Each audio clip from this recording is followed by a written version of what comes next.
রবীন্দ্রনাথ ঠাকুরের লেখা কিছু চিঠি নিয়ে জাভা যাত্রীর পত্র। ওনার নিজের ভাষায় যা যা তা কথা। দ্বিতীয় পত্র। কল্যাণী আসু, দেশ থেকে বেরোবার মুখে আমার উপর ফরমাস এলো কিছু কিছু লেখা পাঠাতে হবে। কাকে পাঠাবো লেখা, কে পড়বে? সর্বসাধারণকে বিশেষ করে চিনি নে। এই জন্যে তার ফরমাসে যখন লিখি তখন শক্ত করে বাঁধানো খুব একটা সাধারণ খাতা খুলে লিখতে হয়। সে লেখার দাম খতিয়ে হিসেব কষা চলে। কিন্তু মানুষের একটা বিশেষ খাতা আছে, তার আলগা পাতা, সেটা যা তা লেখবার জন্যে। সে লেখার দামের কথা কেউ ভাবেও না। লেখাটাই তার লক্ষ্য, কথাটা উপলক্ষ। সেরকম লেখা চিঠিতে ভালো চলে। 8 পৌড়ে লেখা, তার না আছে মাথায় পাগড়ি, না আছে পায়ে জুতো। পরের কাছে পরের বা নিজের কোনো দরকার নিয়ে সে যায় না। সে যায় যেখানে বিনা দরকারে গেলেও জবাবদিহি নেই, যেখানে কেবলমাত্র বকে যাওয়ার জন্যেই যাওয়া আসা। স্রোতের জলের যে ধ্বনি, সেটা তার চলারই ধ্বনি। উড়ে চলা মৌমাছির পাখার যেমন গুঞ্জন। আমরা যেটাকে বকুনি বলি, সেটাও সেই মানসিক চলে যাওয়ারই শব্দ। চিঠি হচ্ছে লেখার অক্ষরে বকে যাওয়া। এই বকে যাওয়াটা মনের জীবনের লীলা। দেহটা কেবলমাত্র চলবার জন্যেই বিনা প্রয়োজনে মাঝে মাঝে একবার ধাঁ করে চলে ফিরে আসে। বাজার করবার জন্যেও নয়, সভা করবার জন্যেও নয়, নিজের চলাতেই সে নিজে আনন্দ পায় বলে।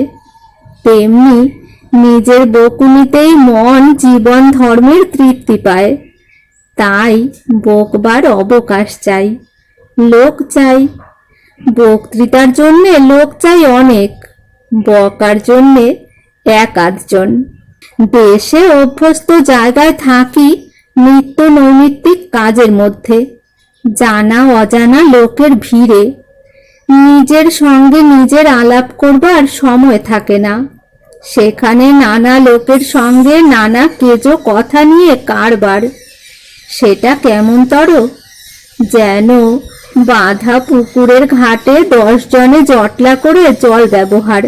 কিন্তু আমাদের মধ্যে একটা চাতকের ধর্ম আছে। হাওয়ায় উড়ে আসা মেঘের বর্ষণের জন্যে সে চেয়ে থাকে একা একা। মনের আকাশে উড়ো ভাবনাগুলো সেই মেঘ, সেটা খামখেয়ালের ঝাপটা লেগে। তার আবির্ভাব তিরোভাব সবই আকস্মিক। প্রয়োজনের তাগিদ মতো তাকে বাঁধা নিয়মে পাওয়া যায় না বলেই তার বিশেষ দাম। পৃথিবী আপনারই বাঁধা জলকে আকাশে উড়ো জল করে দেয়। নিজের ফসল ক্ষেতকে সরস করবার জন্যে সেই জলের দরকার। বিনা প্রয়োজনে নিজের মনকে কথা বলাবার সেই প্রয়োজন। সেটাতে মন আপন ধারাতেই আপনাকে অভিষিক্ত করে। জীবনযাত্রার পরিচিত ব্যবস্থা থেকে বেরিয়ে এসে মন আজ যা তা ভাববার সময় পেল। তাই ভেবেছি কোনো সম্পাদকী বৈঠক স্মরণ করে প্রবন্ধ আওড়াবো না, চিঠি লিখব তোমাকে। অর্থাৎ পাত পেরে ভোজ দেওয়া তাকে বলা চলবে না। সে হবে গাছতলায় দাঁড়িয়ে হাওয়ায় পড়ে যাওয়া ফল আঁচলে ভরে দেওয়া। তার কিছু পাকা, কিছু কাঁচা, তার কোনোটাতে রং ধরেছে, কোনোটাতে ধরেনি। তার কিছু রাখলেও চলে, কিছু ফেলে দিলেও নালিশ চলবে না। সেইভাবেই চিঠি লিখতে শুরু করেছিলুম। কিন্তু আকাশের আলো দিলে মুখ ঢাকা। বৈঠকখানার আসর বন্ধ হয়ে গেলে ফরাসবাতি নিভিয়ে দিয়ে যেমন ঝাড়লণ্ঠনে ময়লা রঙের ঘেরাটোপ পরিয়ে দেয়, দুলোকের ফরাস সেই কাণ্ডটা করলে। একটা ফিকে ধোঁয়াটে রঙের আবরণ দিয়ে আকাশ সভার তৈজসপত্র দিলে মুড়ে। এই অবস্থায় আমার মন তার হালকা কলমের খেলা আপনি বন্ধ করে দেয়। বকুনির কুলহারা ঝর্ণা বাক্যের নদী হয়ে কখন এক সময় গভীর খাদে চলতে আরম্ভ করে, তখন তার চলাটা কেবলমাত্র সূর্যের আলোয় কলধ্বনির নূপুর বাজানোর জন্য নয়, একটা কোনো লক্ষ্যে পৌঁছবার সাধনায়। আনমনা সাহিত্য তখন লোকালয়ের মাঝখানে এসে পড়ে সমনস্ক হয়ে ওঠে। তখন বাণীকে অনেক বেশি অতিক্রম করে ভাবনাগুলো মাথা তুলে দাঁড়ায়। উপনিষদে আছে, স্ব-ন বন্ধুর জনিতা স্ববিধাতা। তিনি ভালোবাসেন, তিনি সৃষ্টি করেন, আবার তিনি বিধান করেন। সৃষ্টি করাটা সহজ আনন্দের খেয়ালে, বিধান করায় চিন্তা আছে। যাকে খাস সাহিত্য বলে সেটা হলো সেই সৃষ্টিকর্তার এলাকায়, সেটা কেবল আপন মনে। যদি কোনো হিসাবী লোক স্রষ্টাকে প্রশ্ন জিজ্ঞাসা করে কেন সৃষ্টি করা হলো, তিনি জবাব দেন, আমার খুশি। সেই খুশিটাই নানা রঙে নানা রসে আপনাতেই আপনি পর্যাপ্ত হয়ে ওঠে। পদ্ম ফুলকে যদি জিজ্ঞাসা করো তুমি কেন হলে, সে বলে আমি হবার জন্যই হলুম। খাঁটি সাহিত্যেরও সেই একটি মাত্র জবাব, অর্থাৎ সৃষ্টির একটা দিক আছে যেটা হচ্ছে সৃষ্টিকর্তার বিশুদ্ধ বকুনি। সেদিক থেকে এমনও বলা যেতে পারে তিনি আমাকে চিঠি লিখছেন, আমার কোনো চিঠির জবাবে নয়, তার আপনার বলতে ইচ্ছে হয়েছে বলে। কাউকে তো বলা চাই। অনেকেই মন দিয়ে শোনে না, অনেকে বলে এ তো সারবান নয়, এ তো বন্ধুর আলাপ, এ তো সম্পত্তির দলিল নয়। সারবান থাকে মাটির গর্ভে, সোনার খনিতে, সে নেই ফুলের বাগানে, সে নেই হৃদয় দিগন্তে মেঘের মেলায়। আমি একটা গর্ব করে থাকি, ওই চিঠি লিখিয়ে চিঠি পড়তে পারক পক্ষে কখনো ভুলিনে। বিশ্ব বকুনি যখন তখন আমি শুনে থাকি, তাতে বিষয় কাজের ক্ষতি হয়েছে, আর যারা আমাকে দলে ফিরিয়ে কাজে লাগাতে চায় তাদের কাছ থেকে নিন্দাও শুনেছি। কিন্তু আমার এই দশা, অথচ মুশকিল হয়েছে এই যে বিধাতাও আমাকে ছাড়েননি। সৃষ্টিকর্তার লীলা ঘর থেকে বিধাতার কারখানা ঘর পর্যন্ত যে রাস্তাটা গেছে, সে রাস্তায় দুই প্রান্তেই আমার আনাগোনার কামাই নেই।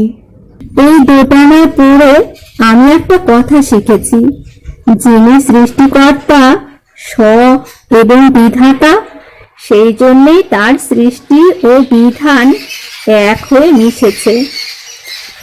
তার লীলা ও কাজ এই দুয়ের মধ্যে একান্ত বিভাগ পাওয়া যায় না। তার সকল কর্মই কারুকর্ম, ছুটিতে খাটুনিতে গড়া। কর্মের রূঢ় রূপের উপর সৌন্দর্যের আবরু টেনে দিতে তার আলস্য নেই। কর্মকে তিনি লজ্জা দেননি। দেহের মধ্যে যন্ত্রের ব্যবস্থা কৌশল আছে, কিন্তু তাকে আবৃত করে আছে তার সুষমা সৌষ্ঠব। বস্তুত সেইটাই প্রকাশমান। মানুষকেও তিনি সৃষ্টি করবার অধিকার দিয়েছেন, এইটাই তার সবচেয়ে বড় অধিকার। মানুষ যেখানেই আপনার কর্মের গৌরব বোধ করেছে, সেখানেই কর্মকে সুন্দর করবার চেষ্টা করেছে। তার ঘরকে বানাতে চায় সুন্দর করে, তার পানপাত্র অন্নপাত্র সুন্দর, তার কাপড়ে থাকে শোভার চেষ্টা। তার জীবনে প্রয়োজনের চেয়ে সজ্জার অংশ কম থাকে না। যেখানে মানুষের মধ্যে স্বভাবের সামঞ্জস্য আছে, সেখানে এইরকমই ঘটে। এই সামঞ্জস্য নষ্ট হয় যেখানে কোনো একটা ঋতু, বিশেষত লোভ, অতি প্রবল হয়ে ওঠে। লোভ জিনিসটা মানুষের দৈন্য থেকে, তার লজ্জা নেই। সে আপন অসম্ভ্রমকে নিয়েই বড়াই করে। বড় বড় মুনাফাওয়ালা পাটকল চটকল গঙ্গার ধারের লাবণ্যকে দলন করে ফেলেছে দম্ভ ভরেই। মানুষের রুচিকে সে একেবারেই স্বীকার করেনি, একমাত্র স্বীকার করেছে তার পাওনার ফুলে ওঠা থলিটাকে। বর্তমান যুগের বাহ্য রূপ তাই নির্লজ্জতায় ভরা, ঠিক যেন পাকযন্ত্রটা দেহের পর্দা থেকে সর্বসম্মুখে বেরিয়ে এসে আপন জটিল অন্ত্রতন্ত্র নিয়ে সর্বদা দোলায়মান। তার ক্ষুধার দাবি ও সুনিপুণ পাকপ্রণালীর বড়াইটাই সর্বাঙ্গীন দেহের সম্পূর্ণ সৌষ্ঠবের চেয়ে বড় হয়ে উঠেছে। দেহ যখন আপন স্বরূপকে প্রকাশ করতে চায় তখন সুসংযত সুষমার দ্বারাই করে। যখন সে আপন ক্ষুধাকেই সব ছাড়িয়ে একান্ত করে তোলে তখন বিভৎস হতে তার কিছুমাত্র লজ্জা নেই। লালায়িত রিপুর নির্লজ্জতাই বর্বরতার প্রধান লক্ষণ। তা সে সভ্যতার গিল্টি করা তকমাই পড়ুক কিংবা অসভ্যতার পশু চর্মে সেজে বেড়াক, ডেভিল ড্যান্সই নাচুক কিংবা জ্যাজ ড্যান্স। বর্তমান সভ্যতার রুচির সঙ্গে কৌশলের যে বিচ্ছেদ চারদিক থেকেই দেখতে পাই তার একমাত্র কারণ লোভটাই তার অন্য সকল সাধনাকে ছাড়িয়ে লম্বদর হয়ে উঠেছে। বস্তুর সংখ্যাধিক্য বিস্তারের প্রচণ্ড উন্মত্ততায় সুন্দরকে সে জায়গা ছেড়ে দিতে চায় না। সৃষ্টি প্রেমের সঙ্গে পণ্য লোভের এই বিরোধে মানব ধর্মের মধ্যে যে আত্মবিপ্লব ঘটে তাতে দাসেরই যদি জয় হয়, পেটুকতারই যদি আধিপত্য বাড়ে, তাহলে যম আপন সশস্ত্র দূত পাঠাতে দেরি করবে না। দল বল নিয়ে নেমে আসবে দেশ হিংসা মোহ মদ মাৎসর্য, লক্ষ্মীকে দেবে বিদায় করে। পূর্বেই বলেছি দীনতা থেকে লোভের জন্ম। সেই লোভের একটি স্থূলতনু সহোদরা আছে, তার নাম জড়তা। লোভের মধ্যে অসংযত উদ্যম, সেই উদ্যমই তাকে অশোভন করে। জড়তায় তার উল্টো, সে নড়ে বসতে পারে না, সে না পারে শয্যাকে গড়তে, না পারে আবর্জনাকে দূর করতে। তার অশোভনতা নিরুদ্যমের। সেই জড়তার অশোভনতায় আমাদের দেশের মানব সম্ভ্রম নষ্ট করেছে। তাই আমাদের ব্যবহারে, আমাদের জীবনের অনুষ্ঠানে সৌন্দর্য বিদায় নিতে বসল। আমাদের ঘরে দ্বারে বেশভূষায় ব্যবহার সামগ্রীতে রুচির স্বাধীন প্রকাশ রইল না, তার জায়গায় এসে পড়েছে চিত্তহীন আড়ম্বর। এত দূর পর্যন্ত শক্তির অসারতা এবং আপন রুচি সম্বন্ধেও নির্লজ্জ আত্ম অবিশ্বাস যে আমাদের সেই আড়ম্বরের সহায় হয়েছে চৌরঙ্গীর বিলিতি দোকানগুলো। বারবার মনে করি লেখাগুলোকে করব বঙ্কিমবাবু যাকে বলেছেন সাধের তরণী, কিন্তু কোথা থেকে বোঝা এসে জমে। দেখতে দেখতে সাধের তরি হয়ে ওঠে বোঝাই তরি। ভিতরে রয়েছে নানা প্রকারের ক্ষোভ। লেখনির আওয়াজ শুনেই তারা স্থানে অস্থানে বেরিয়ে পড়ে। কোনো বিশেষ প্রসঙ্গ যার মালিক নয় এমন একটা রচনা পেলেই সেটাকে অমনিবাস গাড়ি করে তোলে। কেউ বা ভিতরে ঢুকে বেঞ্চির উপর পা তুলে বসে যায়, কেউ বা পায়দানে চড়ে চলতে থাকে। তারপরে যেখানে খুশি অকস্মাৎ লাফ দিয়ে নেমে পড়ে। আজ শ্রাবণ মাসের পয়লা, কিন্তু ঝাঁকড়া ঝুটিওয়ালা শ্রাবণ এক ভবঘুরে বেদের মতো তার কালো মেঘের তাঁবু গুটিয়ে নিয়ে কোথায় যে চলে গেছে তার ঠিকানা নেই। আজ যেন আকাশ সরস্বতী নীল পদ্মের দোলায় দাঁড়িয়ে। আমার মন সঙ্গে সঙ্গে দুলছে সমস্ত পৃথিবীটাকে ঘিরে। আমি যেন আলোতে তৈরি, বাণীতে গড়া, বিশ্ব রাগিণীতে ঝঙ্কৃত, জলে স্থলে আকাশে ছড়িয়ে যাওয়া। আমি শুনতে পাচ্ছি সমুদ্রটা কোন কাল থেকে কেবলই ভেড়ি বাজাচ্ছে, আর পৃথিবীতে তারই উত্থান পতনের ছন্দে জীবের ইতিহাস যাত্রা চলেছে আবির্ভাবের অস্পষ্টতা থেকে তিরোভাবের অদৃশ্যের মধ্যে। একদল বিপুল কায় বিকটাকার প্রাণী যেন সৃষ্টিকর্তার দুঃস্বপ্নের মতো দলে দলে এলো, আবার মিলিয়ে গেল। তারপরে মানুষের ইতিহাস কবে শুরু হলো প্রদোষের ক্ষীণ আলোতে, গুহা গহ্বর অরণ্যের ছায়ায় ছায়ায়। দুই পায়ের উপর খাড়া দাঁড়ানো ছোট ছোট চটুল জীব লাফ দিয়ে চড়ে চড়ে বসলো মহাকায় বিপদ বিভীষিকার পিঠের উপর। বিষ্ণু যেমন চড়েছেন গরুরের পিঠে। অসাধ্যের সাধনায় চলল তারা জীর্ণ যুগান্তরের ভগ্নাংশ বিকীর্ণ দুর্গম পথে। তারই সঙ্গে সঙ্গে পৃথিবীকে ঘিরে ঘিরে বরুণের মৃদঙ্গ বাজতে লাগলো দিনে রাত্রে, তরঙ্গে তরঙ্গে। আজ তাই শুনছি, আর এমন কোনো একটা কথা ছন্দে আবৃত্তি করতে ইচ্ছা করছে যা অনাদিকালের। আজকের দিনের মতোই এই রকম আলো ঝলমলানো কলকল্লোলিত নীল জলের দিকে তাকিয়ে ইংরেজ কবি শেলি একটি কবিতা লিখেছেন। The sun is warm, the sky is clear, the waves are dancing fast and bright. কিন্তু এ তার ক্লান্ত জীবনের অবসাদের বিলাপ। এর সঙ্গে আজ ভিতরে বাইরে মিল পাচ্ছি নে।